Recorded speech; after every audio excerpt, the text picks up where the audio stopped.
राधे राधे बालको, कैसे हो? 99 is 99 days के 12वें दिन पे आपका स्वागत है। मैंने जैसे कि इन्फॉर्मेशन दे दिया था कि हमारा सेटअप चेंज है, तो आपको इसी सेटअप के साथ अगले 7 या 8 दिनों के क्लासेस को देखना होगा। और मैंने सारी चीज़ें बताई थी, उस बात को हटाते हैं, मेन मुद्दे की बात पे आते हैं। हमने वर्क को बहुत अच्छे तरीके से ख़त्म कर लिया था। याद है हमने क्या पढ़ा था? वर्क बराबर F.ds, और वर्क की हमने पूरी की पूरी डाइसेक्शन कर दी थी। वेरिएबल वर्क के बारे में पढ़ लिया था कि वेरिएबल फोर्स के द्वारा वर्क किया जाए तो कैसे होता है। इन सब सारी चीज़ों से सबसे ज़्यादा इंपॉर्टेंट था वर्क को समझना कि वर्क होता क्या है, जो कि हमने वो पैसे वाले एनालॉजी से समझा था कि किसी बैंक अकाउंट में जो पैसे हैं वो उसकी एनर्जी है, और निकालना या डिपॉजिट करना पैसे का वर्क कहलाता है। ठीक है, आज हम बात करने वाले हैं एनर्जी की, जो कि आपके सबसे इंपॉर्टेंट कॉन्सेप्ट्स में से एक है। एनर्जी की शुरुआत करने से पहले मैं तुम्हें बताना चाहता हूं बालक कि मास्टर ना टीचर दो तरीके के होते हैं। जैसे मैं पिछले लेक्चर से मैंने पढ़ाई, तो पिछले लेक्चर से एग्जांपल लेता हूं। मास्टर दो तरीके के होते हैं। पहला मास्टर तुम्हें बताएगा वर्क बराबर होता है F.ds, और वर्क की डेफिनेशन क्या लिखवाएगा? Work is the product of force and displacement, जो कि आपने 9th क्लास में या आपने 12th में भी किसी और मास्टर से पढ़ा है तो उसने पढ़ाई होगी डायरेक्ट ऐसे कि work is the product of force and displacement. और शुरू होगा वो केस 1 पढ़ाना कि अगर इस तरीके के प्रॉब्लम आएंगे तो ऐसे सॉल्व करोगे। Case 2, case 3, case 4, case 5, case 6 ऐसे पढ़ाएगा। और पढ़ाते पढ़ाते आपको बोलेगा 6 केसेस मैक्सिमम पढ़ा करके, और बोलेगा कि आपकी वर्क कंप्लीट हो गई। इस पढ़ाने के फॉर्मेट के साथ प्रॉब्लम यह है कि हम F.ds तो समझ गए, हम वर्क नहीं समझ पाए। लेकिन आपके अंदर एक इल्यूजन क्रिएट हुआ कि आपको वर्क आ गया, और इससे प्रॉब्लम यह होगी जिस दिन केस 7 बना करके आईटी ने सवाल पूछा, आप पटके गए। दूसरा तरीका जो मैंने तुम्हें पढ़ाया कि मैंने तुम्हें पहले तो वर्क पे 10 मिनट लेक्चर दिया। अगर आपको इस तरीके से पढ़ने की आदत होगी तो आपको बहुत बोरिंग लगा होगा वर्क के बारे में ज्ञान सुनना, वर्क क्या होता है, वर्क की फील लेना। लेकिन अब आप उस सिचुएशन के लिए रेडी हो कि वर्क पे आपको कितनी भी प्रॉब्लम किस तरीके से भी दे दी गई, आप बना दोगे। केस 100 कुछ भी होता होगा ना, आपको वर्क पता है तो आप बना दोगे। तो मैं ये क्यों बता रहा हूं? क्योंकि मैं एनर्जी पे भी आज ज्ञान देने वाला हूं और आपको सुनना होगा। नहीं तो मैं एनर्जी जो टॉपिक है ना, मैं पूरा चैप्टर तुम्हारे 10 सेकंड में उड़ा सकता हूं। उड़ा के दिखाऊं? देखो, पहले तो मैं उन बच्चों के लिए जिनको ऐसे केसेस वाली आदत थे, उनके लिए चैप्टर 10 सेकंड में खत्म। काइनेटिक एनर्जी बराबर हाफ mv², पोटेंशियल एनर्जी बराबर negative work done by conservative force. Work energy theorem कहलाएगा work done by all forces is equal to change in kinetic energy. Power बराबर dw/dt। वर्क एनर्जी थ्योरम का ही एक extension है कि total energy conserved होगी, जबकि सिर्फ कंजर्वेटिव फोर्स लग रहा होगा। हो गई खत्म चैप्टर। अब मैं शुरू करता हूं। काइनेटिक एनर्जी पे 8 सवाल कराऊंगा, पोटेंशियल एनर्जी पे 8 सवाल, वर्क एनर्जी थ्योरम पे 8 सवाल, पावर पे 8 सवाल, एनर्जी कंजर्वेशन पे 8 सवाल। 8 दूनी 16, 24, 40 सवाल में मेरा चैप्टर कंप्लीट। 40 केसेस मैंने डिस्कस कर दिए। जिस दिन 41th केस आएगा ऐसे सो जाना जमीन पे, अल्लाह ई का होगा वाह, हमार मास्टर तो ये पढ़ाई भी नहीं किए। तो विश्वास रखना, और तुम में से जो बच्चे टिके हुए वो तो विश्वास पे ही आए हो ना, क्योंकि मैंने कल कह ही दिया था कि मंदिर की आकृति देख के जो बच्चे ईश्वर से मिलने जाते हैं वो उन्हें ईश्वर कभी नहीं मिलता। तो मैंने सेटअप चेंज करके उन बच्चों को भगा ही दिया है। पहले सेटअप तो यही है कि आज के समय में जहां बाजारवाद के कारण ये एनिमेशन वो एनिमेशन सब चल रहे हैं। चलो एनर्जी की बात करते हैं। What is energy? शुरुआत के लिए एक लूजर डेफिनेशन लेते हैं। कौन सा डेफिनेशन? लूजर्स, जो तुमने सबने पढ़ रखा है। ये डेफिनेशन का नाम मैंने नहीं दिया बालक, मुझे कुछ आते ही नहीं फिजिक्स में। मैं तो उन बड़े लोगों के पास बैठता हूं जो फिजिक्स जानते हैं, उनसे सीख लेता हूं। ये लूजर डेफिनेशन नाम दिया है रेसनिक हैलिडे ने। जिसने किताब लिखी है, मेरी फेवरेट किताब है फिजिक्स की, वो कहते हैं the capacity of doing work, the capacity of doing work is called energy. इसे लूजर डेफिनेशन क्यों कहा गया? क्योंकि ये एक्चुअल में डेफिनेशन तो है लेकिन हार जाता है, कहीं काम नहीं आता। लेकिन उन्हीं का एक लाइन है कि looser definition is good to begin with, कि हाँ इस डेफिनेशन से हम शुरू कर सकते हैं एनर्जी को समझना कि एनर्जी आखिर किस बला का नाम है। इस डेफिनेशन को आप देखोगे तो आप जान तो जाओगे कि किसी भी ऑब्जेक्ट के पास काम करने की कितनी क्षमता है उसे हम एनर्जी कहते हैं। लेकिन ये कुछ काम नहीं आएगा आपके, क्यों? क्योंकि आपको चाहिए नंबर्स, कि इसके पास इतनी क्षमता है तो उसे नंबर असाइन करो कि इसके पास 10 क्षमता है, 20 क्षमता है। और जब तक हम वो नंबर असाइन नहीं कर पाएंगे तब तक एनर्जी हमारे कोई काम की ही नहीं है कॉन्सेप्ट। फिर हम जज ही नहीं कर पाएंगे किसी प्रोसेस को, किसी एक्सपेरिमेंट्स के आउटकम को, किसके मदद से? एनर्जी के मदद से। तो लूजर डेफिनेशन क्या है? The capacity of doing work is called loser. लेकिन इस कैपेसिटी को हमें न्यूमेरिकल फॉर्म में लाना है तो हम थोड़ा दिमाग लगाते हैं, ठीक है? अब बताता हूं एक्चुअल फील वाली डेफिनेशन जो मैथमेटिकली तुम्हारे काम आएगी। एनर्जी क्या है बालक? किसी बॉडी के साथ असाइन किया गया नंबर है, किसी बॉडी को दिया गया नंबर है। मान लो किसी बॉडी को दिया गया नंबर है x, ठीक? अब इस बॉडी को हमने मूव किया, यानी मूव कराया, तो इस बॉडी को हमने यहां से यहां ले जाकर के मूव कराया। अब न्यूटन्स फर्स्ट लॉ कहता है कि कोई चीज रेस्ट में है तो उसे मूव कराने के लिए क्या चाहिए? फोर्स। तो यहां पे न्यूटन फर्स्ट लॉ का काम आ गया, फोर्स। फोर्स दिया, इसने मूव किया d, यानी कि इस फोर्स ने वर्क किया। हाँ मास्टर, वर्क किया तो ये बॉडी जो है चल के यहां से यहां आ गई। अब एनर्जी की फील समझना। एनर्जी क्या थी? कोई एक नंबर है जो इसको असाइन दिया गया, इसको बताया गया। ये जब चल के यहां से यहां पहुंचा तो ये नंबर बदल गया। मान लो कि x डैश हो गया, बढ़ा घटा इसकी बात मैं नहीं कर रहा, ये नंबर बदल गया। तो इस तरीके से मैथमेटिकल अगर हमें नंबर पता चल जाए जिसको हम एनर्जी कह दें,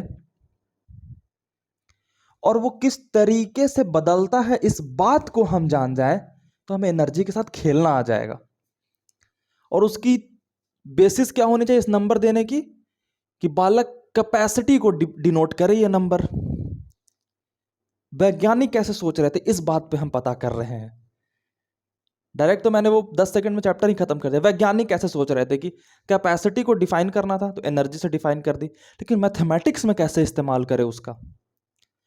तो ऐसा कोई नंबर किसी ऑब्जेक्ट के साथ दे दो जो कि उसकी कैपेसिटी को रिप्रेजेंट करे, और उसकी कैपेसिटी घटे तो वो नंबर घट जाए, कैपेसिटी बढ़े तो वो नंबर बढ़ जाए। उदाहरण के तौर पे ये मेरा हाथ है, इस मार्कर को मैंने यहां से गिराया तो मेरे हाथ पे चोट लगा थोड़ा सा, यहां से गिराया थोड़ा एक्स्ट्रा फील हुआ, अंतरिक्ष से गिराऊं तो धरती में छेद कर दे, ये एग्जैक्टली धरती में छेद कर दे। नीडल को अगर अंतरिक्ष से गिराओ तो धरती में छेद कर दे।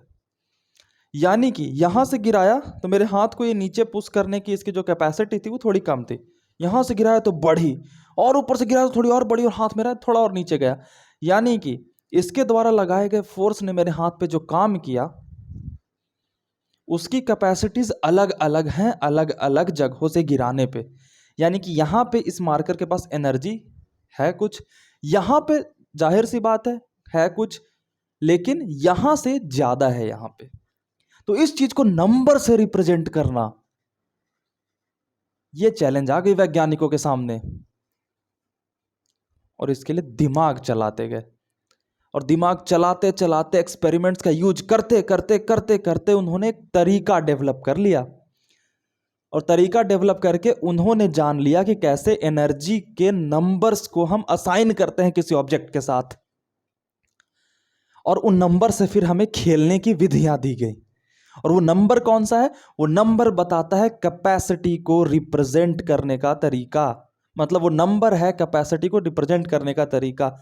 तो मास्टर जरा वो तरीका बता दो कि कैपेसिटी को मैथमेटिकल नंबर में कैसे डालते हैं। जैसे ये बात वैसे ही होगा कि तुम पढ़ने में बहुत ज़्यादा तेज हो, लेकिन मैं कैसे जज करूं कि तुम ज़्यादा तेज हो या सोहन ज़्यादा तेज है या मोहन ज़्यादा तेज है? तो इसके लिए एक एजुकेशन सिस्टम ने एक फॉर्मेट निकाला जो नंबर के फॉर्म में बता देता है कि तुम कितने तेज हो या कितने कम हो। 99% आए तो तुम तेज, 98 आई तो तुम कम तेज, 97 आए तो तुम कम तेज, 1% आई तो तुम सबसे कम तेज। इसकी कुछ खामियां भी हैं, लेकिन इससे बेहतर तरीका नहीं है यह नापने का कि कौन पढ़ने में ज़्यादा तेज है। उसी तरीके से कैपेसिटी को रिप्रेजेंट करने के लिए किसके पास ज़्यादा कैपेसिटी है, किसी और ऑब्जेक्ट के पास कम है, तो एक नंबर असाइन करने का तरीका डेवलप हुआ और वो वैज्ञानिकों ने ऑब्जेक्ट्स पे देना चालू किया और उससे फिर मैथमेटिक्स डेवलप हुई एनर्जी की। और उस मैथमेटिक्स का इस्तेमाल करके हमने फिजिक्स के एक्सपेरिमेंट्स के आउटकम्स प्रिडिक्ट करने चालू कर दिए। पूरे ये पढ़ने का पर्पस क्या है कि आप बिना एक्सपेरिमेंट किए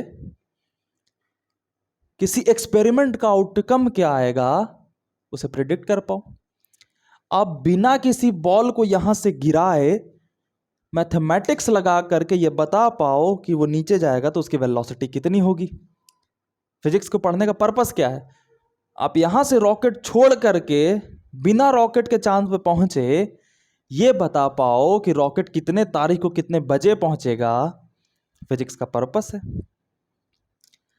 तो हाँ, तो जब नंबर असाइन हो गई तो हमारे लिए चीजें आसान हो गई।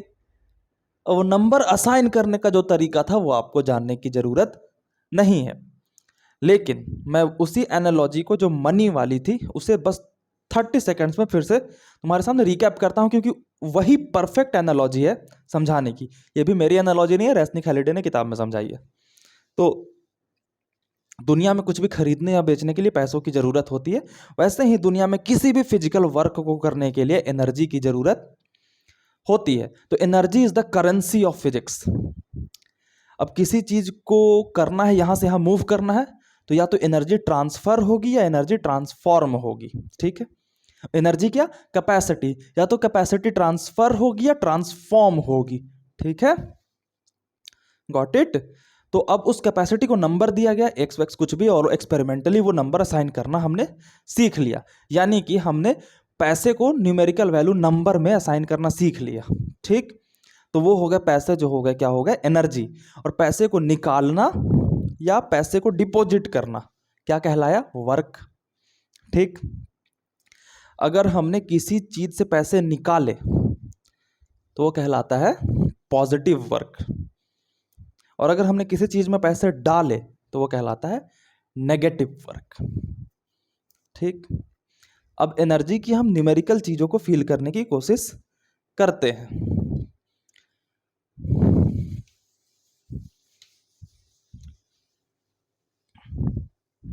पैसे वाले एग्जाम्पल आपको हर जगह काम आएंगे।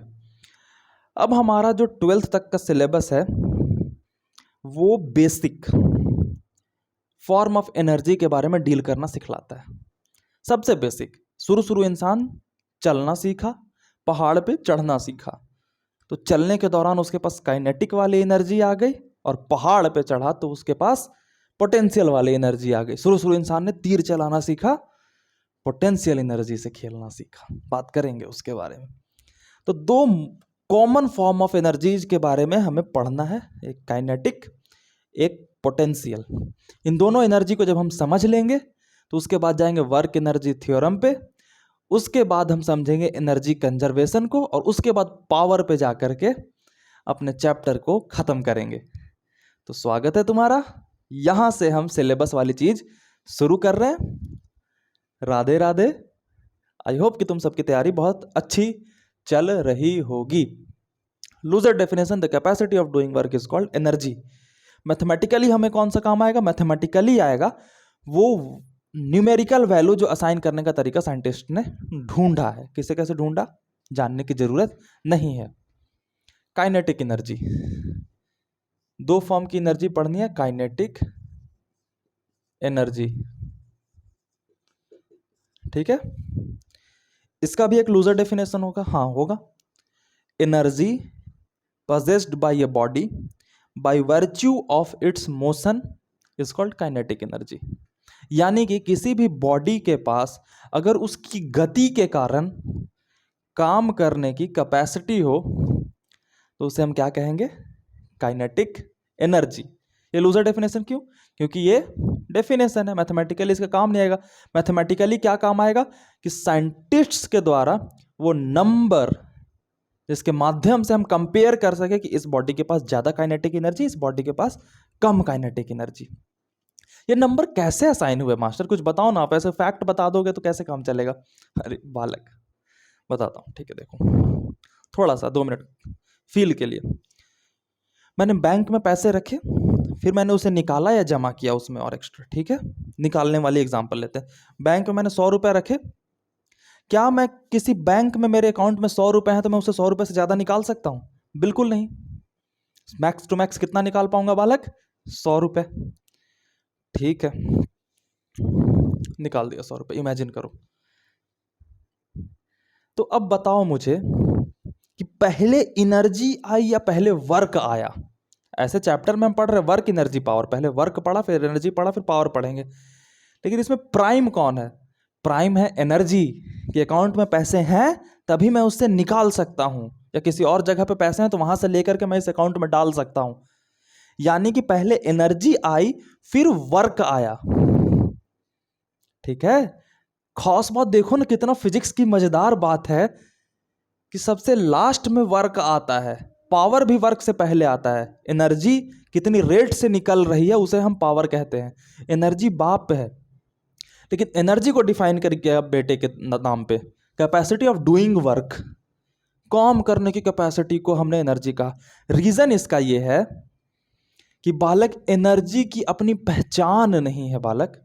नंबर असाइन करना हमारे लिए बहुत मुश्किल हो रहा था, तो हमने क्या जुगाड़ अपनाया कि अगर 100 रुपए बैंक अकाउंट में है, ठीक है बालक, तो हम काम करते हैं, काम करते हैं, काम करते हैं, यानी पैसे निकालते हैं, देखते हैं कितना पैसा निकल सकता है। मान लो कि कुछ इतना अमाउंट ऑफ पैसा निकला जिसे हमने कहा वर्क, और वर्क को कैलकुलेट करना हमारे लिए आसान था। क्यों? क्योंकि किसी चीज पे वर्क हुआ तो उसकी डिस्प्लेसमेंट हमें पता हो जाती थी, और उस पर कितना फोर्स लगा ये पता हो जाता था। और वर्क के बारे में हमने पढ़ा कि वर्क की जो न्यूमेरिकल वैल्यू असाइन की गई है वो F.ds से आ जाती है। हाँ मास्टर, ये हमने पढ़ा था। तो वर्क कैलकुलेट करना हमारा आता है। एनर्जी के बारे में हमें नहीं पता, एनर्जी के बारे में बस पता था लूजर डेफिनेशन कैपेसिटी। लेकिन मास्टर एनर्जी को तो हमें नंबर देना है, जैसे वर्क को देते थे जूल, 10 जूल, 12 जूल। इसने कम ज्यादा काम किया तो 10 जूल काम किया, कम काम किया तो 5 जूल काम किया।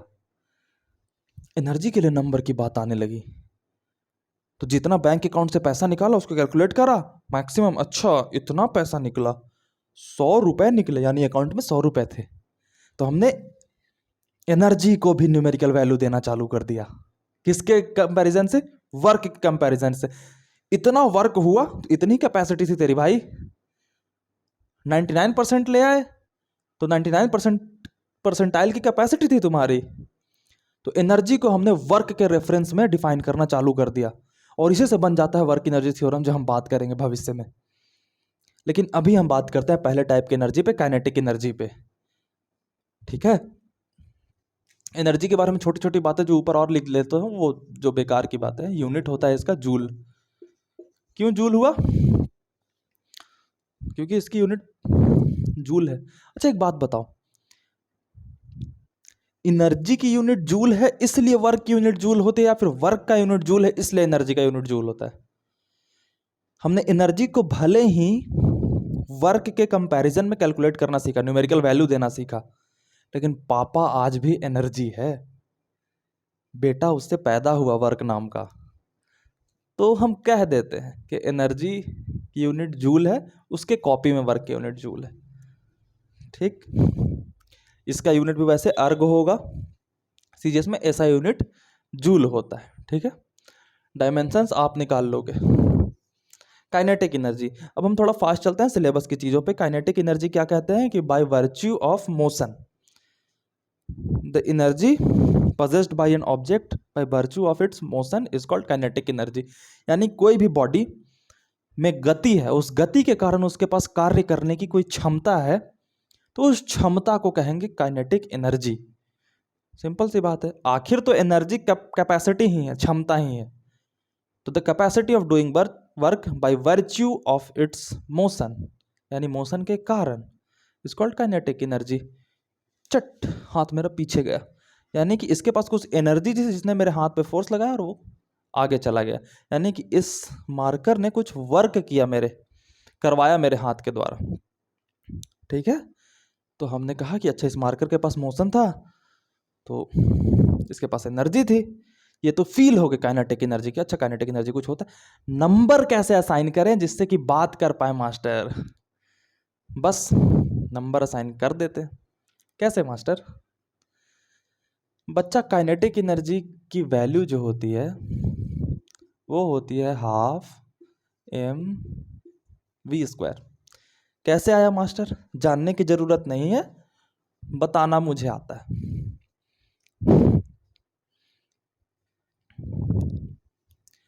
वर्क एनर्जी थ्योरम से आता है, ठीक है, जानने की जरूरत नहीं है, तुम बस ये जानो कि काइनेटिक एनर्जी होती है 12mv²। कौन सी क्वांटिटी है बालक? स्केलर क्वांटिटी है। लेकिन सर ये तो वेक्टर होता है ना, वेलोसिटी, तो ये स्केलर कैसे हो गया? क्योंकि स्केलर का मल्टीप्लिकेशन वेक्टर में तो वेक्टर आता है। हाँ, डाउट बहुत सही है जो कि तुम्हारे मन में आया नहीं, बट फिर भी मैं राइज करके बता रहा हूँ। काइनेटिक एनर्जी एक्चुअल में होती है बालक 1/2 mv.v, v.v होता है, ठीक है। तो v.v होने के कारण ये v² हो जाता है और डॉट प्रोडक्ट हमेशा स्केलर देता है। तो ये वाली बात आपकी स्टाइल मारने वाली हो गई, ये कहीं आपके काम नहीं आएगी। काम आएगा क्या? 12mv², जो कि है आपकी स्केलर क्वांटिटी, और ये भी आपकी क्या है, इसका भी यूनिट क्या होता है? जूल। ये हो गई काइनेटिक एनर्जी की बात। अब काइनेटिक एनर्जी का हम यूज कर सकते हैं, क्यों? क्योंकि हमने इसके मैथमेटिकल नंबर देना सीख लिया, ठीक है। जैसे उदाहरण के तौर पे कोई एक बॉडी है जिसका मास है 1 kg, ये जा रही है 10 मीटर, ऐसा यूनिट में देता हूं, 10 किलोमीटर प्रति आवर से, ठीक है। इसकी काइनेटिक एनर्जी बताओ। तो हमें तो ये ठीक है, तो इसमें हमने काइनेटिक एनर्जी इसको असाइन करना सीख लिया। 1/2 इंटू मास कितना है बालक? 1 kg, और वेलोसिटी कितना है? 10 का स्क्वायर, तो 100/2 यानी कि 50 जूल। काइनेटिक एनर्जी के नंबर से असाइन करना सीख लिया। अब हम कंपेयर कर सकते हैं कि अगर कोई 1 kg का बॉक्स है, ये मान लो 5 किलोमीटर प्रति सेकंड स्क्वायर से जा रहा है, तो इसके पास काइनेटिक एनर्जी होगी 1/2 इंटू मास इंटू वेलोसिटी का स्क्वायर, तो 25/2। तो हम कंपेयर करके कह सकते हैं इसके पास एनर्जी ज़्यादा है, इसके पास एनर्जी कम है, और मैथमेटिक्स के माध्यम से हम कंपैरिजन करने लगे, और इसका हम इस्तेमाल मैथ्स डेवलप करने में करेंगे। तो काइनेटिक एनर्जी के बारे में सिर्फ इंपॉर्टेंट बात यह है कि काइनेटिक एनर्जी 12mv² होता है, स्केलर क्वांटिटी ही होगा क्योंकि जूल है।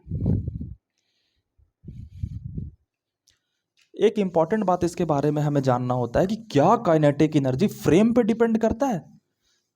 एनर्जी भी फ्रेम डिपेंडेंट होती है क्या? देखते हैं, समझने की कोशिश करते हैं। सवाल तो तुमसे ऐसे होंगे क्योंकि सारी चीजें मैं तुम्हें दिखा दूंगा एक बार, तो सवाल तो ऐसे ही होंगे। पहले मैं फैक्ट बता देता हूं, फिर मैं तुमसे प्रूफ करवा दूंगा, मतलब दिखा दूंगा कि हाँ होता है। Kinetic energy is frame dependent, मतलब किसी चीज को कहां से देखा जा रहा है उस पर डिपेंड करता है। नोट करो इस चीज को।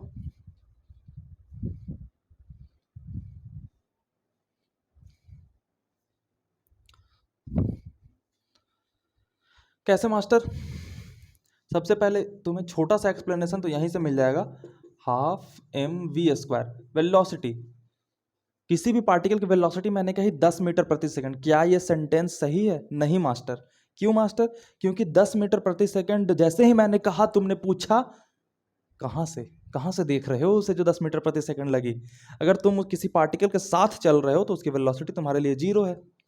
तुम्हारी वेलोसिटी और तुम्हारे फोन की वेलोसिटी दोनों की सेम है, दोनों एक दूसरे को रुके हुए दिख रहे हो, लेकिन अर्थ कि साथ साथ दोनों एक ही स्पीड से घूम रहे हो, इसलिए रुके हुए दिख रहे हो। तो तुमने कहा कि फोन की वेलोसिटी 0 है, तुमने कहा क्योंकि तुम उसके साथ साथ चल रहे हो। उसी तरीके से तो v अगर रिलेटिव टर्म है, v क्या है बालक, रिलेटिव टर्म, तो काइनेटिक एनर्जी क्या हो जाएगी, रिलेटिव टर्म, यानी कि ये भी फ्रेम पे डिपेंड करेगी। इसको और फील लेने के लिए एक एग्जांपल हम डिस्कस करते हैं। ट्रॉली है मैं यहाँ पे खड़ा हो गया, तेरा स्नेहित मिश्रा सर, यहाँ पे एक बॉल है, ये ट्रॉली जो है वो 4 मीटर प्रति सेकंड से निकल रही है आगे, ठीक है। इसकी जो मास है इस बॉक्स की, ये 1 kg है, जो इसमें बॉल रखा हुआ है। एक तुम हो यहाँ पे खड़े, ठीक। अब बताओ कि इस मोमेंट पे जब इसके अंदर ये जो रखा हुआ पार्टिकल है, ये जो बॉक्स है, इसकी अंदर में जो वेलोसिटी है अंदर में नहीं चल रहा है, तो इसके लिए काइनेटिक एनर्जी इसकी कितनी होगी और इसके लिए कितनी होगी, दिमाग लगाओ। अब तुमने दिमाग लगाया और कहा कि मास्टर पहले तो हम काइनेटिक एनर्जी आपके लिए सॉल्व करते हैं।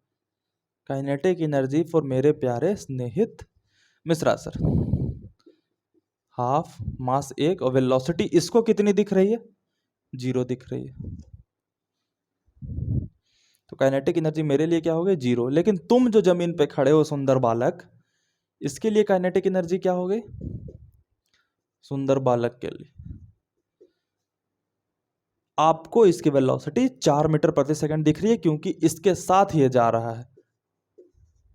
मास हो गई 1 और 4 का स्क्वायर, यानी कि 16/8 जूल,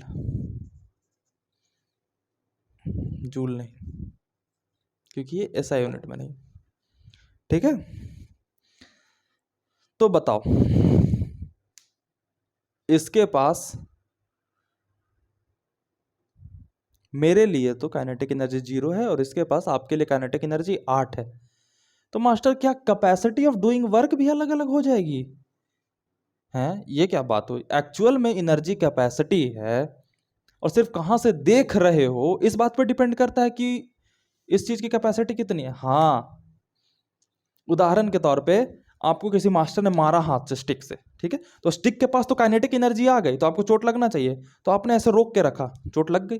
लेकिन स्टिक के पास काइनेटिक एनर्जी है और आप स्टिक के साथ साथ पीछे चले गए, इसलिए तो बच्चे मार खाते हैं तो ऐसे करते हैं।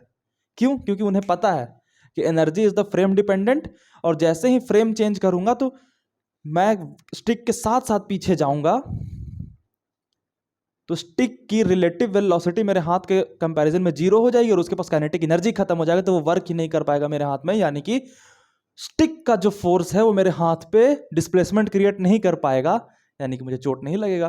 तो बालक तुम तो बचपन से यूज कर रहे हो इस बात का, काइनेटिक एनर्जी फ्रेम डिपेंडेंट। तुम्हारे टीचर पीठ पे मारते हैं, तुम ऐसे आगे आगे चलते जाते हो, क्यों? क्योंकि भाई साहब कैसे भी मैच हो जाए टीचर की मुक्के की वेलोसिटी और मेरे पीठ की वेलोसिटी, ताकि चोट ही ना लगे, क्योंकि kinetic energy is frame dependent. और भाई साहब जैसे ही एनर्जी ट्रांसफर हुई, वर्क हो गया तुम्हारे पीठ पे, तो वर्क हुआ तो ओई माँ समझ रहे हो? तो kinetic energy is frame dependent. Note करो इस चीज को, नोट कर लिया? चलो पूरा मिटाऊंगा एक चीज और करके। एक नोट है यहाँ पे जो कि आगे आपके बहुत काम आएगी, बहुत छोटी सी बात है। काइनेटिक एनर्जी बराबर हाफ mv², ठीक, ऊपर नीचे m से मल्टीप्लाई कर दो, ये क्या हो गया, हाफ mv का whole square upon m। mv क्या होता है, मोमेंटम, यानी कि p का स्क्वायर अपॉन 2m, ये भी होता है काइनेटिक एनर्जी का फॉर्मूला। तो ये भी आपको याद रखना है, सवालों में आते हैं ये, ठीक। नोट करो,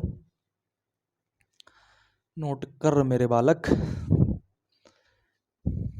काइनेटिक एनर्जी पे एक सवाल करते हैं, फिर हम बढ़ेंगे पोटेंशियल एनर्जी की तरफ। काइनेटिक एनर्जी खत्म नहीं हुआ इस पे, तुम्हें क्या लगता है जेईई मेंस इसमें फंसाएगा हाफ mv² में? नहीं, सबसे इंपॉर्टेंट बात होती है वर्क एनर्जी थ्योरम, वहां पहुंचने की तैयारी है हमारी। और आपको इनडायरेक्टली मैंने वर्क एनर्जी थ्योरम बता दिया है, जो कि बच्चों को एकदम लगता है सर ये क्या थ्योरम है, एनर्जी को निकाला, एनर्जी को नापने का हमारे पास तरीका नहीं था, तो हमने वर्क से नापना सीख लिया। तो यही कहता है कि एनर्जी और वर्क में रिलेशन है।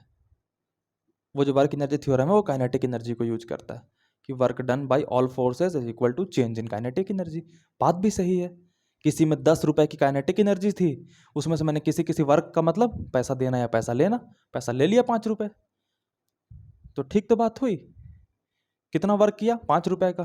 तो वहां क्या दिखेगा बैंक अकाउंट में? Change in kinetic energy. कितनी सरल बात है। ये हम वर्क एनर्जी थ्योरम के नाम से समझेंगे। भाई सब लग रहा है कितना बड़ा चीज है।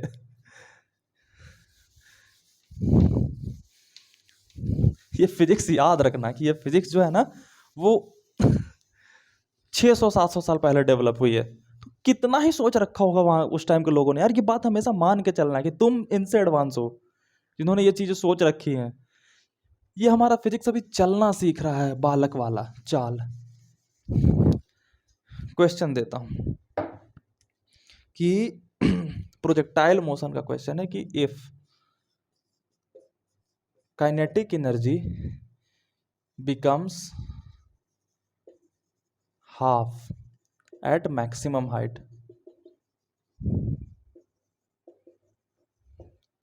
then angle of projection is,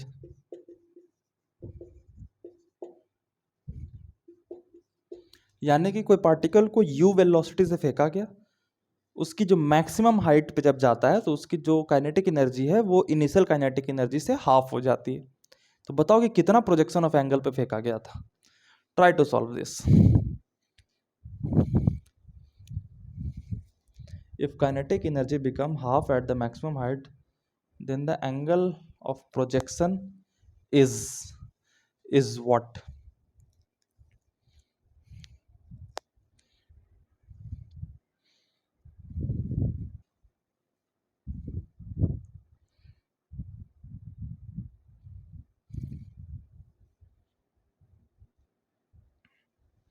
हो गया?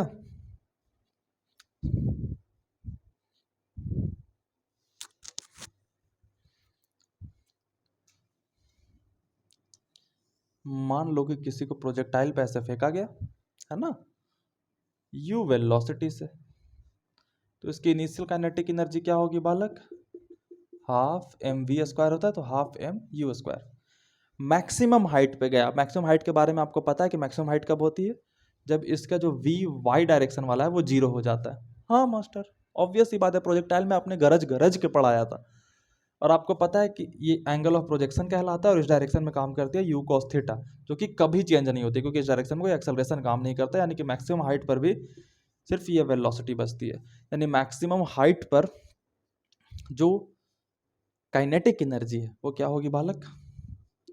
Half M U cos theta का होल स्क्वायर। ठीक है, ये मान लो कि के ई एट एच मैक्स। ठीक, और कहा गया है कि के ई एट एच मैक्स जो है वो इनिशियल काइनेटिक एनर्जी का हाफ है। यानी कि काइनेटिक एनर्जी जो हाइट पे है ये किसके बराबर है? काइनेटिक एनर्जी इनिशियल के हाफ के बराबर। तो अब दोनों जगह वैल्यूज पुट कर देते हैं। Half M you square cos square theta, इसके जगह पे kinetic energy initial value put कर देते हैं half M you square by 2।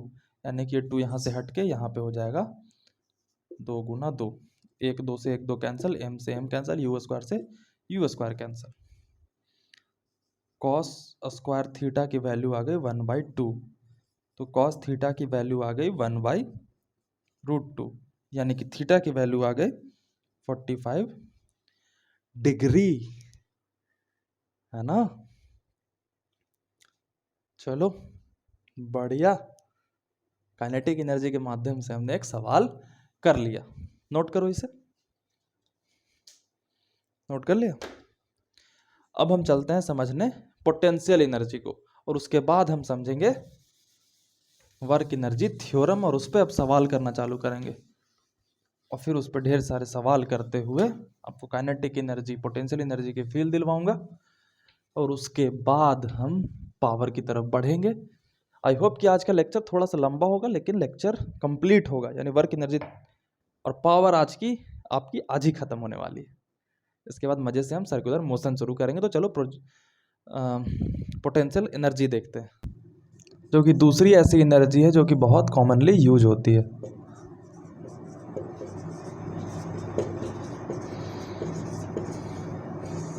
ठीक, इसकी भी जो लूजर डेफिनेशन है वो क्या होती है? लूजर डेफिनेशन मतलब डिफाइन हो रहा है लेकिन उसका मैथमेटिकल कोई यूज नहीं है। वो क्या है कि मैं बोल रहा हूं, तुम लिखो, the energy possessed by a body by virtue of its change in configuration by a body नहीं लिखना, वेट मैं समझाता हूं क्यों नहीं लिखना। The energy possessed by a system, ये लिखो, the energy possessed by a system by virtue of its configuration is called potential energy. सबसे पहले कि इसकी एक बात सुन लो कि अगर तुमसे कोई कह रहा है कि इस बॉडी का पोटेंशियल एनर्जी कुछ है तो यह बिल्कुल सेंसलेस बात हो जाती है। ठीक है, हमें कहना होगा कि किसी एक सिस्टम का पोटेंशियल एनर्जी ये है। फॉर एग्जांपल, आप बचपन से पढ़ते आए हो, आपने 9th क्लास में पढ़ी होगी, पोटेंशियल एनर्जी होती है mgh। ये पोटेंशियल एनर्जी का बस एक हिस्सा है, इसे बोलते हैं ग्रेविटेशनल पोटेंशियल एनर्जी। ठीक, तो अब ये पेन यहाँ से यहाँ गया, ठीक है बालक, तो हमने कह दिया कि इसके पोटेंशियल एनर्जी है mgh। नहीं, एक सिस्टम की पोटेंशियल mgh हो गई। सिस्टम में कौन कौन आता है? सिस्टम में धरती और मार्कर दोनों आते हैं, यानी इन दोनों के सिस्टम का पोटेंशियल एनर्जी mgh है। इन दोनों में से कोई भी एक जाएगा, पोटेंशियल एनर्जी mgh से खत्म हो जाएगा। तो सबसे पहली बात तुम्हें क्या क्लियर रखनी है कि किसी एक बॉडी का पोटेंशियल एनर्जी कहना सेंसलेस बात है। ठीक है, पूरे सिस्टम का कहना पड़ेगा। एक बात क्लियर हो गई। दूसरी बात कि by virtue of its configuration. Configuration का मतलब क्या है? कॉन्फ़िगरेशन का मतलब है अरेंजमेंट। किसी चीज के हमने अरेंजमेंट को बदला और उसमें कार्य करने की क्षमता डेवलप हो गई, तो उस क्षमता को कहेंगे पोटेंशियल एनर्जी। धरती ये है, मान लो ये धरती है, ये मार्कर है, ये दोनों आपस में ऐसे थे, इन दोनों की संरचना अरेंजमेंट हमने बदल दी, कॉन्फ़िगरेशन बदली कि पहले मार्कर और धरती के बीच ये दूरी थी, अब ये दूरी आ गई। तो इस दूरी को बढ़ाने से हमने कॉन्फ़िगरेशन चेंज किया, और कॉन्फ़िगरेशन चेंज होने से इसके अंदर एक एनर्जी आई, क्योंकि यहाँ से इसको हम छोड़ रहे थे तो कुछ काम नहीं कर रहा था, यहाँ से छोड़ेंगे तो काम हुआ। तो काम करने की क्षमता डेवलप हुई, क्यों? कॉन्फ़िगरेशन में चेंज लाने से। और कॉन्फ़िगरेशन में चेंज होने से जो कार्य करने की क्षमता डेवलप होती है उसे हम कहते हैं potential energy. The energy possessed by a system by virtue of its configuration is called potential energy।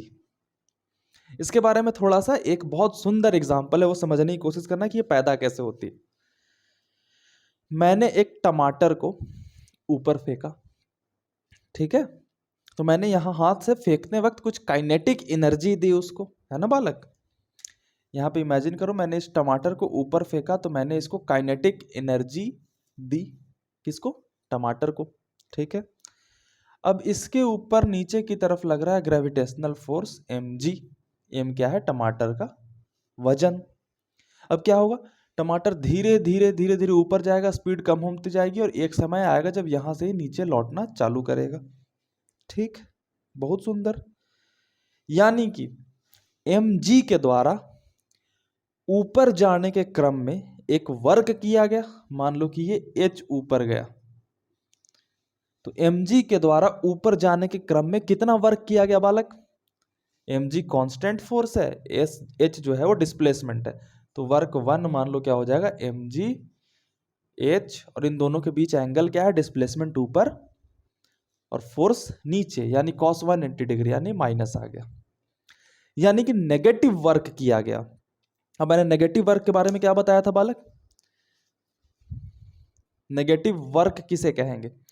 किसी फोर्स के द्वारा नेगेटिव वर्क किया गया, यानी इसमें जो है एनर्जी दी गई, और किसी फोर्स के द्वारा पॉजिटिव वर्क किया गया, यानी उस चीज से एनर्जी निकाली गई।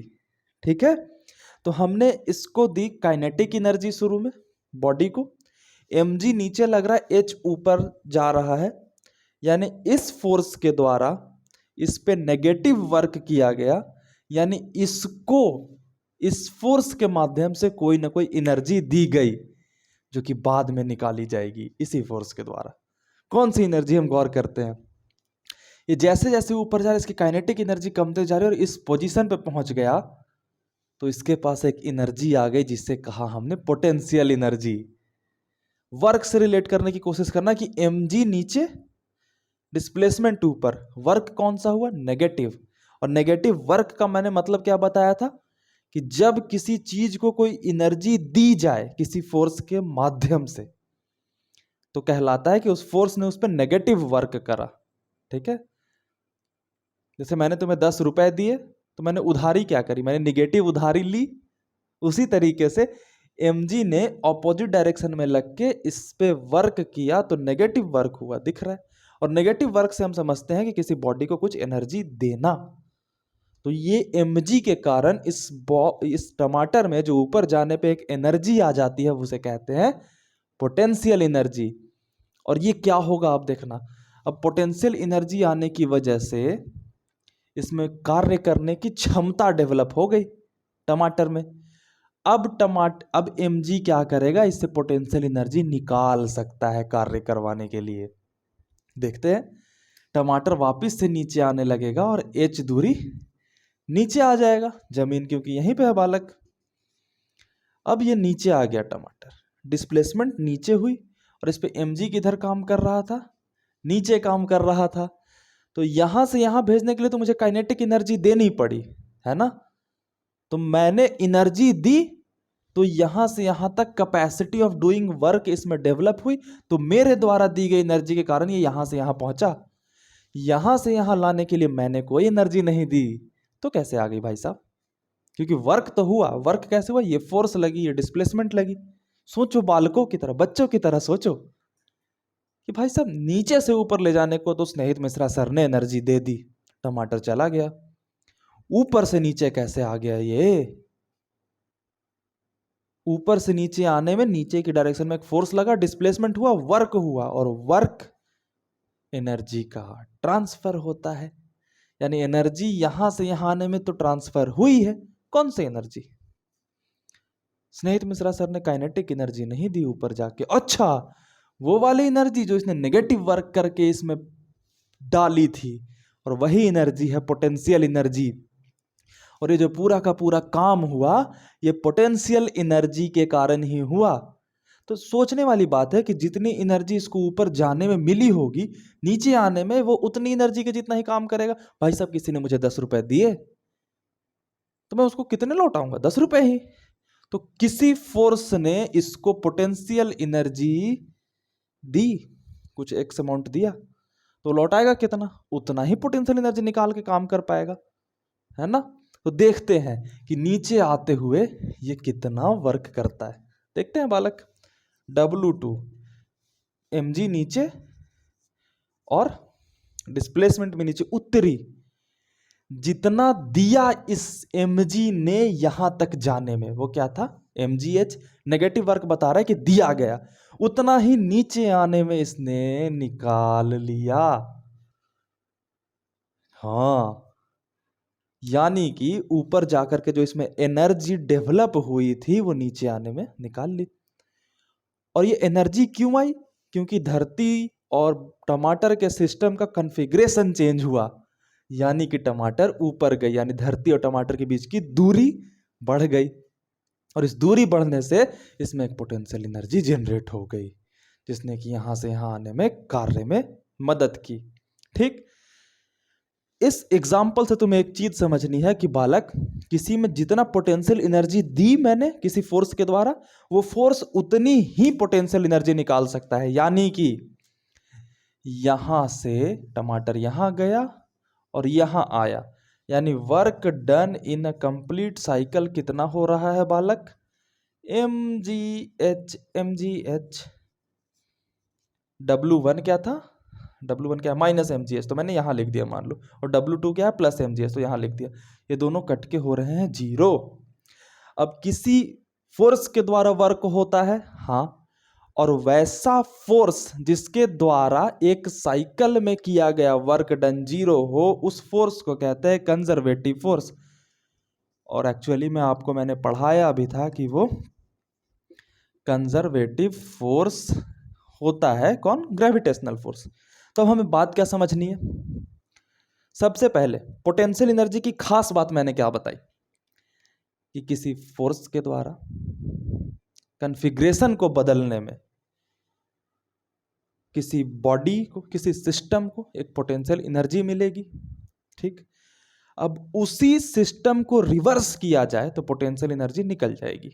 सिंपल सी बात, टमाटर को यहां से यहां ले गया, फोर्स mg के द्वारा इसमें पोटेंशियल एनर्जी दी गई, नीचे से मैंने फेंका काइनेटिक एनर्जी, तो मैंने इसको यहां से यहां तो पहुंचा दिया, लेकिन कॉन्फ़िगरेशन चेंज होने की वजह से ऑटोमेटिक प्रकृति ऐसी है कि इसमें पोटेंशियल एनर्जी जनरेट हो गई। क्योंकि सोचने वाली बात है भाई साहब, यहां तक तो स्नेहित मिश्रा सर ने पहुंचाया, ये बालक यहां से यहां कैसे आया? अब ये ऑब्वियस लग सकता है तुम्हें कि नीचे ही तो आएगा ना बालक, फिजिक्स में कुछ नहीं ऑब्वियस।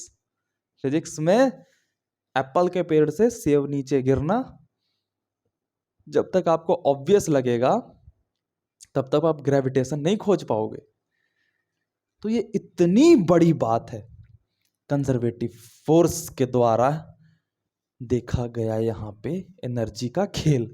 अब तुम्हें एक बात गौर करनी है, क्या ये वाला जो खेल है कि जितनी पोटेंशियल एनर्जी इसमें दी गई किसी फोर्स के द्वारा उतनी ही निकाली जाएगी, ये नॉन कंजर्वेटिव के द्वारा हो सकता है?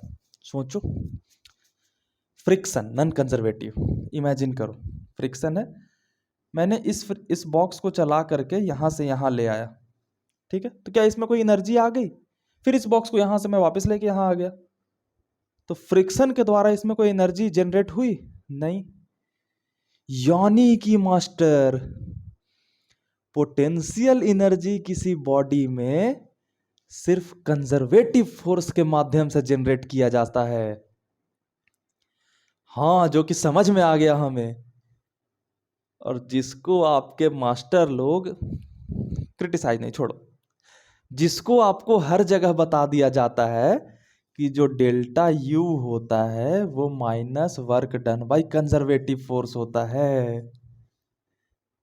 और ये आ गई आपकी मैथमेटिकल एक्सप्रेशन। बच्चों के मन में बहुत आता है कि नॉन कंजर्वेटिव फोर्स के द्वारा पोटेंशियल एनर्जी क्यों नहीं कैलकुलेट की जा सकती? रीजन ये है कि पोटेंशियल एनर्जी क्या है? क्या है पोटेंशियल एनर्जी? किसी बॉडी में किसी फोर्स के द्वारा नेगेटिव वर्क किया जाएगा, उससे उसमें एक एनर्जी जनरेट होगी, ठीक है। और अगर उसी बॉडी को वापिस उसी रास्ते से लाया जाए तो वो एनर्जी रिलीज हो जाएगी। इस फ्रिक्शन के द्वारा अगर बॉडी उधर मूव किया हमने, तो इस पे भी अगर इसको म्यू मान ले और इसको हम मान ले एम, तो म्यू एम जी, और यहाँ डी अगर दूरी है तो डी वर्क किया गया, नेगेटिव वर्क ये भी होगा क्योंकि फ्रिक्शन फोर्स इधर है और वेलोसिटी उधर है। लेकिन इस बॉक्स में यहाँ पे अगर हम इसको वापस लेके आते हैं तो हमारा एक सर्कल में जो पूरा वर्क है वो जीरो नहीं होगा।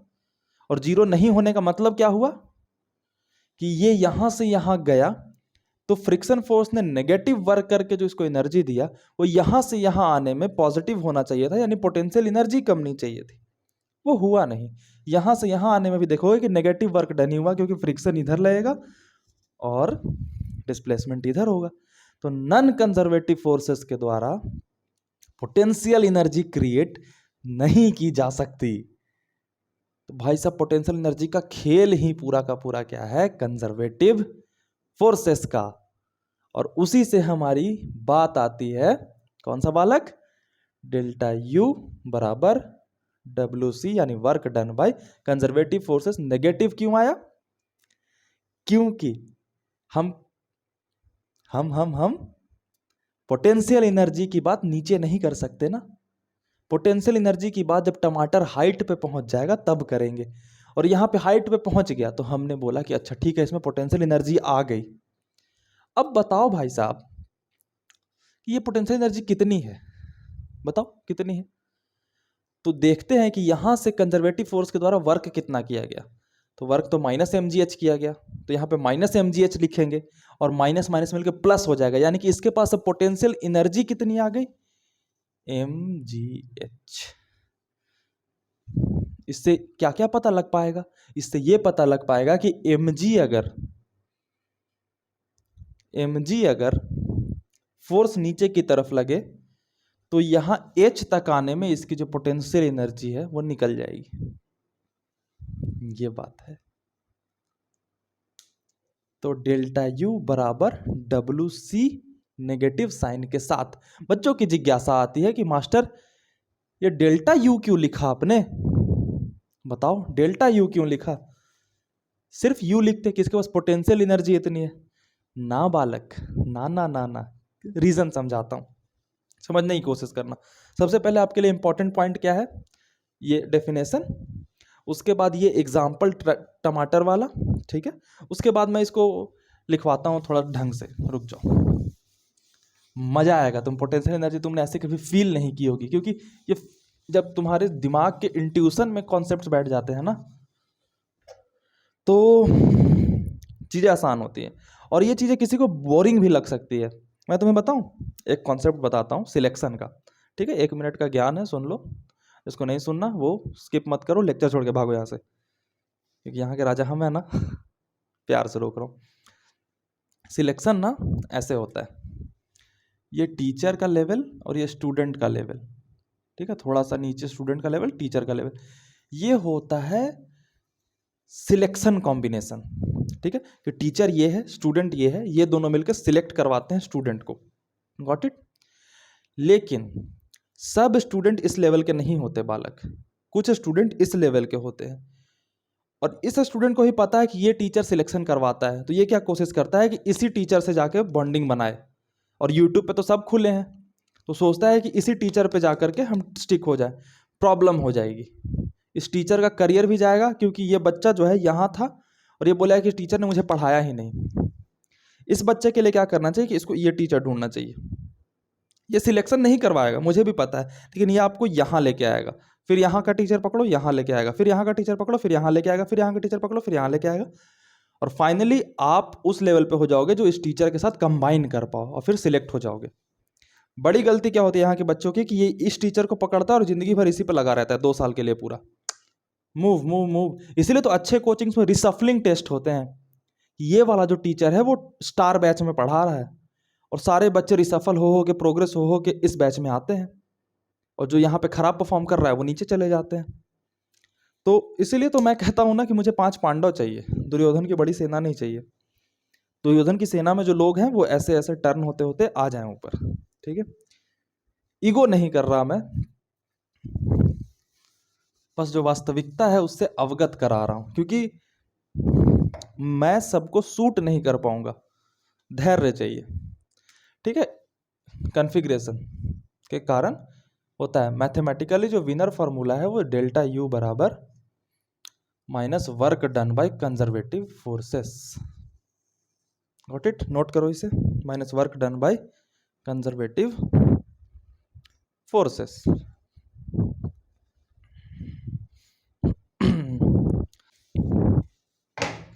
डेल्टा U हुआ, ये जमीन है, यहाँ से यहाँ पे बॉडी को ले गए, इसको नाम दिया A, इसको नाम दिया B। डेल्टा U का मतलब U फाइनल यानी UB एंड माइनस UA बराबर negative of work done by conservative forces. इसको मान लिया हमने H, ठीक। तो negative of work done by conservative forces क्या होगा, mgh माइनस के साथ, यानी कि ये आ गई प्लस, ठीक है। प्लस कैसे हुआ देख लिया। तो पोटेंशियल एनर्जी एट B सिर्फ लिखना चाहें तो क्या हो जाएगा, mgh प्लस UA। अब UA क्या है, पोटेंशियल एनर्जी ऑफ ग्राउंड। अब हम mgh सिर्फ इसलिए लिख देते थे क्योंकि पोटेंशियल एनर्जी एट ग्राउंड को हम मान लेते थे 0, लेकिन अगर इसका पोटेंशियल एनर्जी यहां से देखा जाए तो ये तो mgh1 होगा, अगर इसकी दूरी h1 है तो, लेकिन हम रेफरेंस लेते थे कि इसको 0 मान लेते थे, ठीक है, इसको जीरो नहीं भी मानेंगे, अगर इसको जीरो मानेंगे तब भी डेल्टा सेम आएगा, लेकिन यू बी सेम नहीं आएगा बालक। यू बी के लिए आपको पता होना चाहिए कि आप कहाँ से देख रहे हो, ठीक है।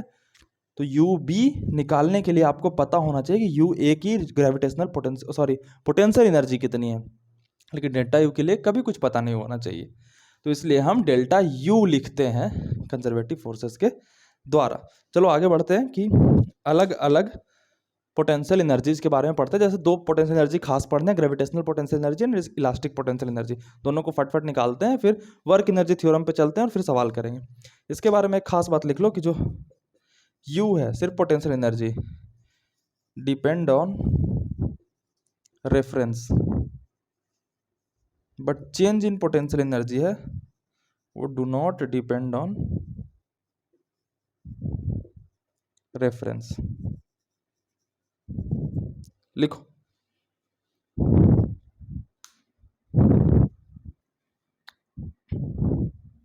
हो गया? चलो फास्ट चलते हैं। अब ये दो चीजें तुम्हें फील हो गई ना, तो अब हम मुझे समझाने की ज्यादा जरूरत है नहीं।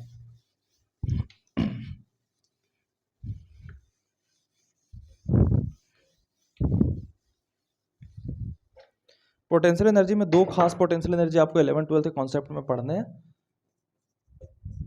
एक है ग्रेविटेशनल पोटेंशियल एनर्जी,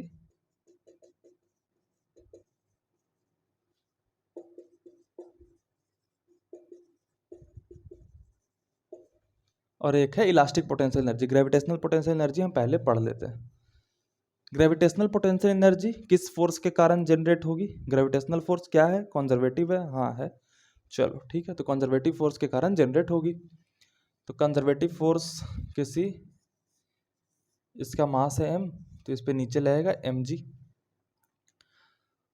तो ये पॉइंट है a, ये पॉइंट है b, h हाइट ऊपर ले जाएगा। तो बताओ कि इस पॉइंट पे इसकी ग्रेविटेशनल पोटेंशियल एनर्जी कितनी होगी? मान लो कि ग्राउंड का रेफरेंस हम लेते हैं, अब इसको मान लेते हैं 0, ठीक है। तो डेल्टा यू, ये बी पॉइंट मान लेते हैं, डेल्टा यू बराबर क्या हो जाएगा? Negative work done by conservative forces. Conservative force कौन सा है? mg। तो इसके द्वारा वर्क कितना किया गया? mgh नेगेटिव के साथ, और बाहर में लगा है नेगेटिव। mgh नेगेटिव के साथ क्यों आया? क्योंकि mg नीचे, h ऊपर, और दोनों के बीच एंगल 180 डिग्री, तो cos 180 डिग्री क्या होगा? -1। तो ये हो गई mgh delta U. Delta U क्या होता है? फाइनल माइनस इनिशियल, यानी you B minus U A बराबर mgh। अगर हमने ग्राउंड रेफरेंस को 0 मान लिया, यानी यू ए को माना 0, तो यू बी बराबर mgh ऐसे लिख सकते हैं। ये हम कब लिख पा रहे हैं यू बी? जब हमें पता है कि यू ए 0 है। यू ए कुछ और भी होता तो भी यू बी कंपनसेट होकर के mgh ही देता। तो ये होगी ग्रेविटेशनल पोटेंशियल एनर्जी। लिखो इसे।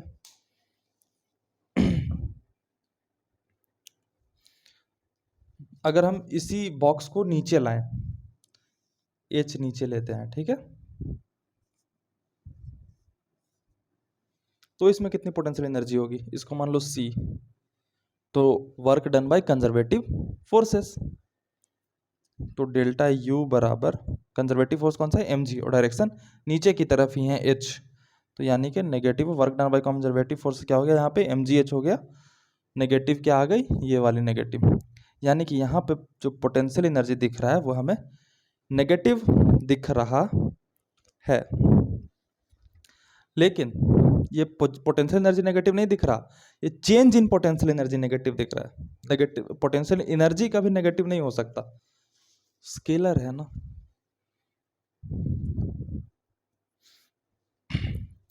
Change in potential energy negative दिख रहा है, इसका मतलब क्या हुआ? इसका मतलब ये हुआ कि फाइनल कितना है? You see minus U A बराबर माइनस mgh। तो यू सी की वैल्यू क्या आ गई बालक? Minus mgh plus U A. अब ये आपको देखने में लग सकता है नेगेटिव, लेकिन ये है पॉजिटिव, क्योंकि यू ए जो है उसकी अगर हम 0 इससे कंसिडर करें और इसको अगर हम 0 माने, तो ये फिर ऊपर जाने पे इसकी mgh होती है और यूसी की वैल्यू ऑटोमेटिकली 0 आ जाएगी। क्योंकि अगर इसको 0 मानते हैं तो सी से ए पे जाने पे क्या होगा बालक? mgh potential energy. तो यहाँ पे यूए की जगह mgh रखेंगे तो यूसी 0 आ रहा है, यानी कि यूसी की जो वैल्यू है वो mgh प्लस UAR ही है। ठीक, तो ये हो गई gravitational potential energy.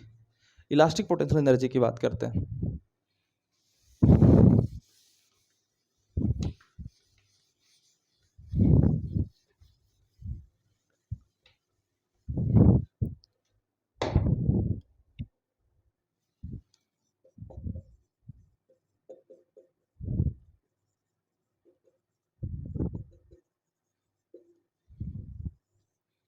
Elastic potential energy, elastic force कौन सी है? कंजर्वेटिव, तो इसके द्वारा भी पोटेंशियल एनर्जी जनरेट की जा सकती है। इसका स्प्रिंग कांस्टेंट K है। इसके द्वारा इस चीज को यहां से यहां ले आया गया, ठीक है, x दूरी चला करके। तो आपको मैंने वर्क के बारे में जब पढ़ा रहा था तो work done by spring force calculate करवाया था। ये वेरिएबल फोर्स होती है जिसका वैल्यू होता है -kx। माइनस क्या बताती है? डायरेक्शन, ठीक है, इस डायरेक्शन में। अगर उधर बढ़ाएंगे तो इस डायरेक्शन में ले आएगी। तो मैंने बताया था कि work done by spring force अगर वेरिएबल है तो kx²/2 आता है। कैसे आता है? कैलकुलेट कर सकते हैं हम जल्दी से। ये फॉर्मूला होता है वेरिएबल फोर्स के लिए, दोनों तरफ इंटीग्रेट करते हैं। तो इंटीग्रेट किया तो ये W आया, Fx की जगह पे kx पुट करते हैं। माइनस क्यों नहीं पुट करा? माइनस तो डायरेक्शन बता रहा है, वो cos थीटा लगा करके आ ही जाता है। तो kx dx 0 से x तक, और ये माइनस लग जाएगा क्योंकि cos 180 डिग्री होगी, क्योंकि डिस्प्लेसमेंट उधर और फोर्स इस डायरेक्शन में। तो W बराबर माइनस के बाहर आ जाएगा और अंदर में बचेगा x dx 0 से x माइनस के x²/2 0 से x माइनस के upper limit x²/2 minus 0 put किया तो 0/2 0, यानी कि work done by spring force in taking this block from here to here is क्या? -12kx²/2। अब वर्क डन क्या आ रहा है? नेगेटिव, कंजर्वेटिव फोर्स के द्वारा, यानी कि ये वर्क डन इसमें पोटेंशियल एनर्जी के रूप में स्टोर हो जाएगा। यानी कि हमें A से B ले जाने में जो चेंज इन पोटेंशियल एनर्जी है वो क्या आएगा? माइनस कंजर्वेटिव फोर्स, यानी कि माइनस क्या आया? सॉरी, माइनस कंजर्वेटिव फोर्स, सिर्फ minus conservative force work done, और work done by conservative force क्या आया? -kx²/2, यानी कि plus kx²/2 is the work done, ये sorry potential energy stored in spring taking the box from A to B। kx²/2 unit, अगर सब ऐसे unit में दिए गए हैं तो ये जूल हो जाएगा। Got it? तो ये हो गई आपकी इलास्टिक पोटेंशियल एनर्जी की expression in an spring. Note करो, हो गए? चलो तो अब बढ़ते हैं अपने वर्क एनर्जी, कार्य और ऊर्जा के थ्योरम की तरफ। ये सबसे इंपॉर्टेंट हिस्सा आता है आपके कॉन्सेप्ट का। कर लिया था? बढ़िया भाई।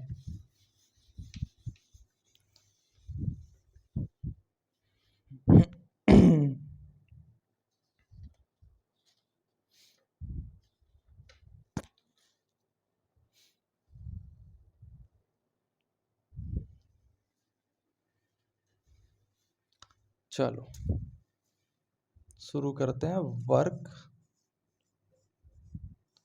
Energy theorem.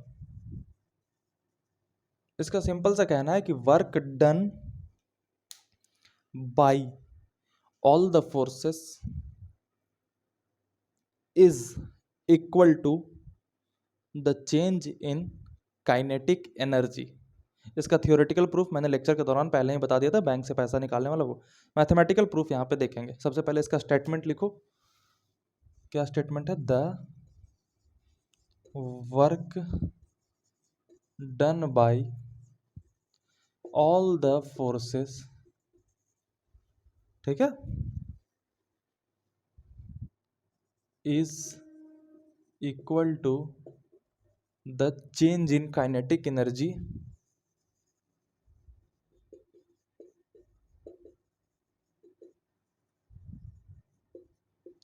Of object. कितने फोर्सेस आपने पढ़ रखे हैं, याद है? टेंशन फोर्स, स्प्रिंग फोर्स, ये सारे मैं अलग अलग क्यों ले रहा हूं? कंजर्वेटिव फोर्स पढ़ा है आपने, इसमें आ जाते हैं स्प्रिंग फोर्स, ग्रेविटेशनल फोर्स, सारी चीजें, ठीक है। नॉन कंजर्वेटिव, ठीक है, सूडो, और कोई हम एक्स्ट्रा अलग से लगा रहे हैं खुद से, हाथों हाथ से कुछ बॉक्स पे लगा दिया फोर्स, यानी एक्सटर्नल फोर्स। इन सब के द्वारा किया गया वर्क जो होगा वो चेंज इन काइनेटिक एनर्जी के बराबर होगा, यानी कि इसकी मैथमेटिकल इक्वेशन होगी work done by conservative force plus work done by non conservative force plus work done by pseudo force plus work done by external force is equal to change in kinetic energy. ये हो गई आपकी work energy theorem का expression. इसे हम proof करते हैं, note करो पहले इसे।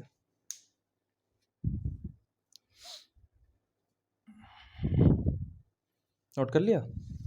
चलो बढ़िया, ठीक है। प्रूफ कैसे होगा? मान लो कि किसी बॉडी पे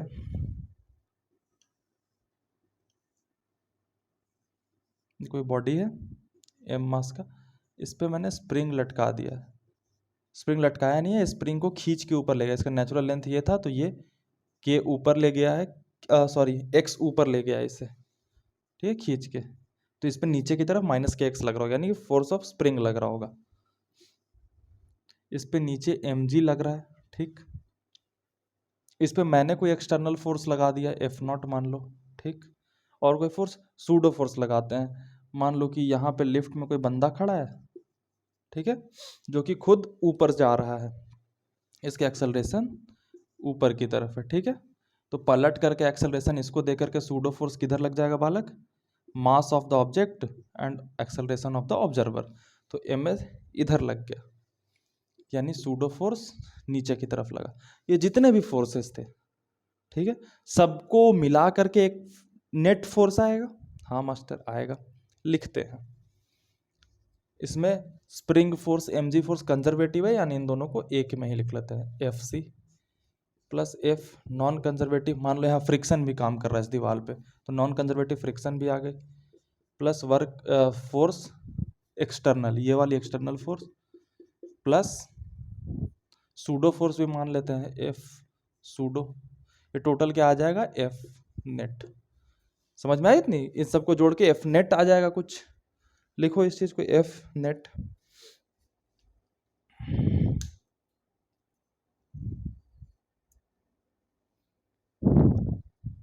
लिख लिया?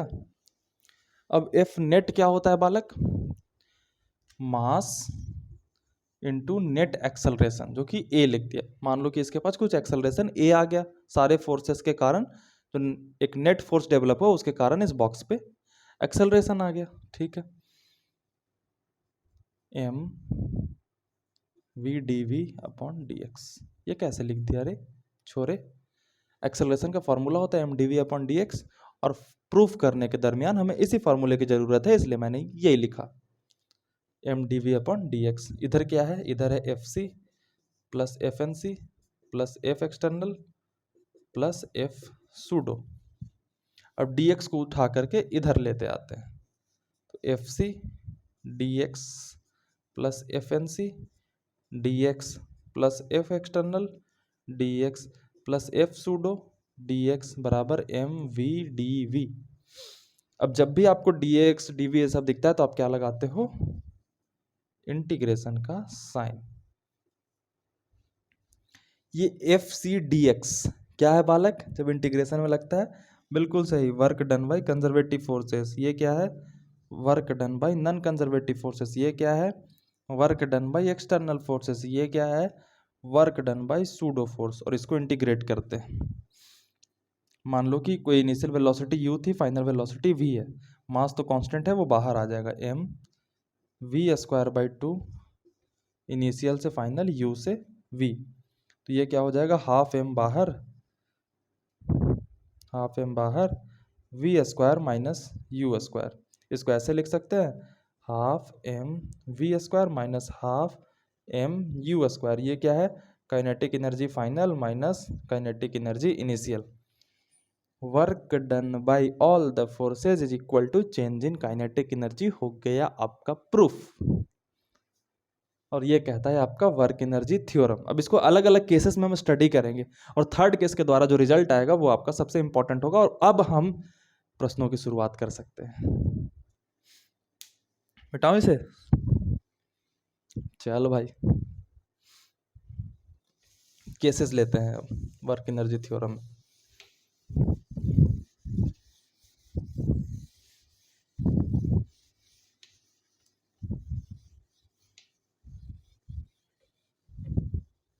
फिर उसके बाद सवाल शुरू कर देंगे। वर्क एनर्जी थ्योरम का मैथमेटिकल एक्सप्रेशन पहले लिख दूं, क्योंकि इसी का हमें काम आना है। Work done by conservative, work done by non conservative plus work done by pseudo plus work done by external equal to change in kinetic energy, यानी कि kinetic energy final minus kinetic energy initial. ठीक है, मान लो case 1 कि हम जो है वो ग्राउंड फ्रेम से चीजों को देख रहे हैं। ठीक है, तो ग्राउंड फ्रेम से देखने का मतलब क्या हुआ कि सूडो फोर्स खत्म। ठीक है, पहले यहां पे देखो, ग्राउंड फ्रेम से देखने का मतलब, ग्राउंड फ्रेम से देख रहे हैं तो ग्राउंड फ्रेम से सूडो फोर्स खत्म, यानी कि ये हो गया जीरो। और हमारी जो टोटल एक्सप्रेशन आ गई वो आ गई work done by conservative force plus work done by non conservative plus work done by external equal to change in kinetic energy. क्या लिख रहा हूँ मैं यार, चेंज इन काइनेटिक एनर्जी। अब ये WC को उधर ले चलते हैं, देखते हैं क्या होता है।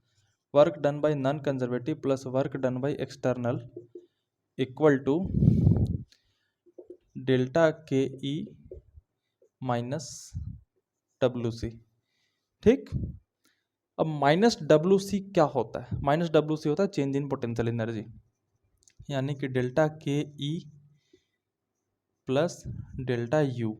इसका मतलब क्या हुआ, डेल्टा के ई का मतलब kinetic energy final minus kinetic energy initial plus U final minus U initial. ठीक है, अब काइनेटिक एनर्जी फाइनल और पोटेंशियल एनर्जी इनिशियल को जोड़ते हैं। Kinetic energy final plus potential energy final, minus common लेके kinetic energy initial plus U initial. Kinetic energy और potential energy का टोटल सम को बोलते हैं टोटल मैकेनिकल एनर्जी, और उसे हम रिप्रेजेंट करते हैं सिर्फ ई से, यानी ई फाइनल माइनस ई इनिशियल।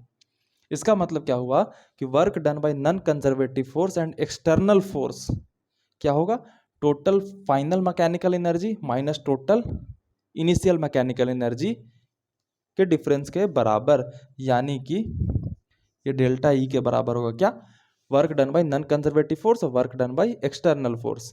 कब, जब हम ग्राउंड फ्रेम पे यानी सूडो फोर्स काम नहीं कर रहा। क्या हमने कंजर्वेटिव फोर्स के वर्क को इग्नोर कर दिया, नहीं, वो इधर कंपनसेट हो गया।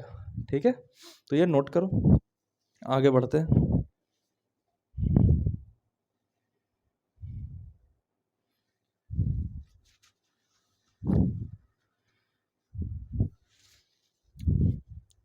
केस नंबर 2 लेता हूं, जबकि कोई एक्सटर्नल फोर्स काम नहीं कर रहा। ठीक है, ये खास मैंने लगाया कि मैंने कोई बाहर से एक्सटर्नल फोर्स नहीं लगाया, तो एक्सटर्नल फोर्स जीरो हो गया, और ग्राउंड फ्रेम पे है ही, तो ये भी सूडो फोर्स भी जीरो हो गया। तो बस इस एक्सप्रेशन में ये वाली चीज़ जीरो हो रही है, यानी कि जब एक्सटर्नल फोर्स कोई ना लगे और सूडो फोर्स ना लगे, तो work done by non conservative force क्या हो जाएगा, change in total mechanical energy. लिखो, अब एक बात गौर करो, केस थर्ड यहीं पर डिस्कस कर लेता हूँ।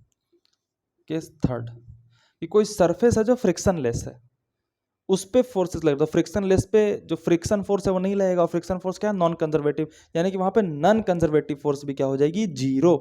इसका मतलब कि work done by external force क्या करते हैं, जीरो, सूडो फोर्स जीरो, और नॉन कंजर्वेटिव भी हमने किया जीरो।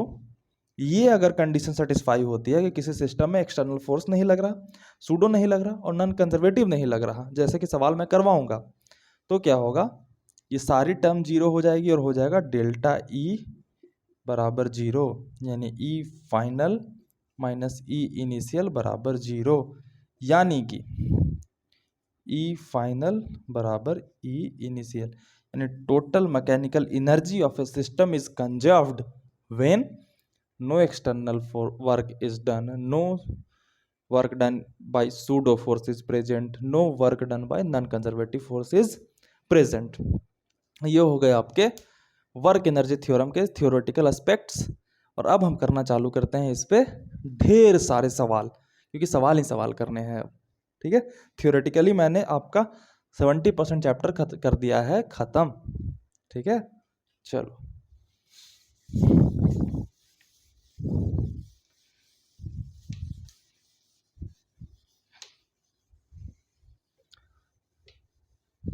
मुझे वैसे भी पढ़ाना आता है कि सर ज़्यादा बात नहीं, लास्ट मोमेंट है, फार्मूला बताओ, सवाल कराओ, मैं वैसे ही पढ़ा दूंगा। तुम बोल दो मुझसे कि सर ज़रूरत नहीं है, अब बता दो मुझे उस तरीके से, मैं तुम्हारे लिए वैसे भी करने को तैयार हूँ। ठीक है, तो चिंता नहीं करना, पढ़ना बस, है ना। चलो सवाल करते हैं। तो तुम्हारा पहला सवाल है कि ये ग्राउंड है, यहाँ से किसी बॉल को ड्रॉप कर दिया गया जिसकी वेलोसिटी है, कुछ ही नहीं वेलोसिटी, जस्ट ड्रॉप्ड। तो यहाँ पे आके इसकी कुछ फाइनल वेलोसिटी हो जाएगी v, पूछा गया है v फाइनल यानी v स्ट्राइकिंग। इसकी जो लंबाई है वो है, दूरी है वो है h हाइट से ड्रॉप किया गया। ये हमने काइनेमेटिक्स में करी थी, उसकी जो वैल्यू आती थी वो √2gh आती थी। लेकिन अब हमें वर्क एनर्जी थ्योरम लगा के करना है। क्या इसमें कोई फ्रिक्शन लग रहा है, नहीं, नॉन कंजर्वेटिव फोर्स नहीं लग रहा, मतलब सूडो नहीं, एक्सटर्नल नहीं, लग कौन रहा है, सिर्फ कंजर्वेटिव फोर्स जो कि है mg।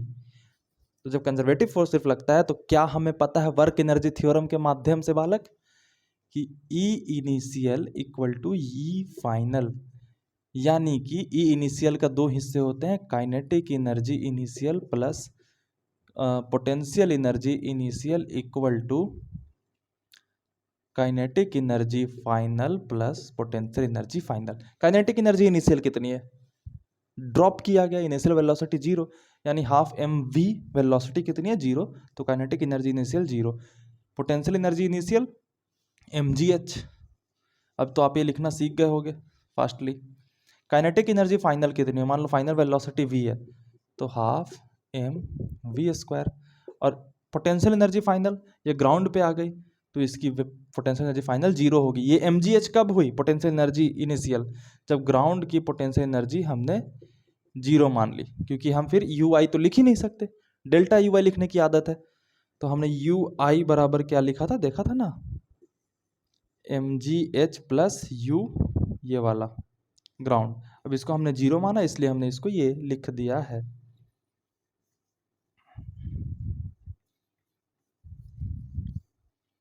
mgh, दिस m से m कैंसल, 2 इधर आ जाएगा, तो v² बराबर 2gh, तो v बराबर √2gh। सेम आंसर, नोट करो। अगले सवाल पे चलते हैं।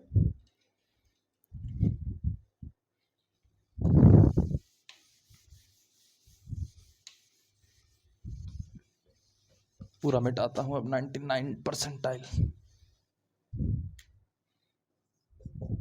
क्वेश्चन नंबर 2,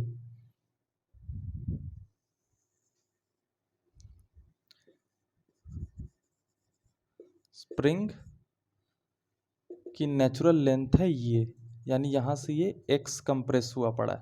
ठीक, अब स्प्रिंग को हमने छोड़ दिया तो ये कुछ आगे तक भी जाएगा, हाँ जाएगा, हमने बीच में इसे पकड़ लिया, यानी आगे जाने पे x/2 लेंथ पे पकड़ लिया। इस मोमेंट पे इसकी फाइनल वेलोसिटी v होगी, इसकी स्प्रिंग कांस्टेंट है k, पूछा गया है फाइंड v बराबर व्हाट। इस पे कोई एक्सटर्नल फोर्स नहीं, कोई सूडो फोर्स नहीं, कोई नॉन कंजर्वेटिव फोर्स नहीं, क्योंकि ये फ्रिक्शन लेस है, तो इसको नॉन कंजर्वेटिव फोर्स भी फ्रिक्शन नहीं लग रहा, यानी कि सिर्फ कंजर्वेटिव फोर्स लग रहा है, कौन सा, स्प्रिंग फोर्स। तो फिर एनर्जी कंजर्व कराओ ना भैया, कौन सी वाली, वर्क एनर्जी थ्योरम लगाओ, जो कि कहता है कि जब ये सारे फोर्सेस ना लग रहे हो तो kinetic energy initial plus potential energy initial equal to kinetic energy final plus potential energy final होता है। करो कंजर्व, इनिशियल लिखते हैं, इनिशियल काइनेटिक एनर्जी इसके पास क्या होगी, यहाँ पे तो जीरो है तो रिलीज किया गया तो ये जीरो। पोटेंशियल एनर्जी इनिशियल क्या होगी, यहाँ से यहाँ कंप्रेस किया गया है एक्स दूरी पे, यानी half k x square, plus kinetic energy final क्या होगी, फाइनल वेलोसिटी वी है तो half m v square, plus potential energy final x by two elongate हुआ है तो half k x by two का स्क्वायर। ये एक्स बाई टू क्या होता है बालक, ये एक्स बाई टू होता है length from the natural position, जितना आगे गया, तो यहाँ से कितना आगे गया, एक्स बाई टू, तो हमने लिख दिया। मुझे तो लगता है हाफ हाफ हाफ कट जाएगा, ठीक है, इसको इधर लेके आते हैं, हमने v निकालना है ना, तो के एक्स स्क्वायर माइनस के एक्स स्क्वायर बाई टू बराबर एम वी स्क्वायर, तो ये हो जाएगा टू माइनस के एक्स स्क्वायर, बचेगा टोटल के एक्स स्क्वायर बाई टू, और ये m बराबर एम वी स्क्वायर, तो इसका मतलब v बराबर हो गया k x square by two m का अंडर रूट। ये हो गया आपकी फाइनल वेलोसिटी का एक्सप्रेशन। सही तो लिखा ना मैंने, अरे नहीं, ये एक्स बाई टू का स्क्वायर होगा, तो ये एक्स स्क्वायर बाई टू थोड़ी होगा, ये एक्स बाई फोर होगा, तो ये three x square by to होगा, क्योंकि फोर एक्स स्क्वायर, हाँ three x square by to हो गया, तो ये एम नीचे, तो यहाँ पे एक थ्री आएगा। चलिए ये मिस्टेक थी हमारी, आंसर